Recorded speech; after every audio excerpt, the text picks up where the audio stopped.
¿qué tal? La persona que os habla es Juan Gallego, gerente y técnico de Viropistacho. Hoy vamos a hablar del tutor. ¿Qué profundidad tiene que tener el tutor según el tipo de suelo?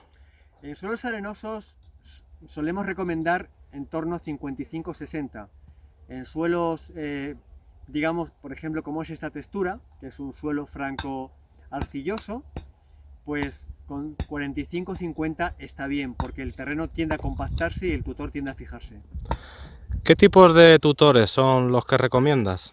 Recomendamos normalmente 4. Uno de ellos es el de acero galvanizado, como es este. También recomendamos el de hierro, que si es corrugado hay que forrarlo con polietileno, si es liso no haría falta. En este caso el de hierro debería de ser mínimo de 16 de diámetro. Y luego también recomendamos en madera el pino tratado y la acacia, que podría ser sin tratar. ¿Qué tiempo de vida necesita un tutor que dure?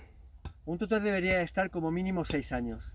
En 6 años el tutor debe de aguantar su estructura, garantizando así que la planta se mantenga erecta 100%.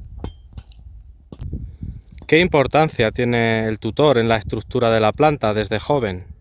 Es muy importante que la planta se mantenga totalmente vertical, por varias razones. Una de ellas, para mí la más importante, es que cuando lleguemos con el vibrador, si la planta está inclinada en 45 grados, es decir, que no está totalmente vertical, la vibración que va a pasar el vibrador no va a ser la misma, tiene que estar más tiempo vibrando, teniendo con esto un problema para la planta. Cuando nos excedemos de 4 o 5 segundos vibrando una planta, le estamos provocando problemas no solo en las ramas, sino también en las raíces.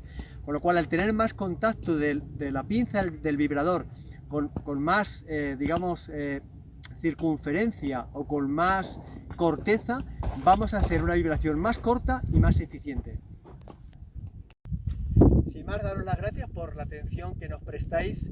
Os invito a que paséis a nuestro blog, que paséis a nuestro canal de YouTube, que paséis a nuestra página web, que os suscribáis, que os registréis, que podéis disfrutar tanto de la información que hay en la parte pública como en la parte privada. Daros nuestro saludo. Pasadlo pistacho.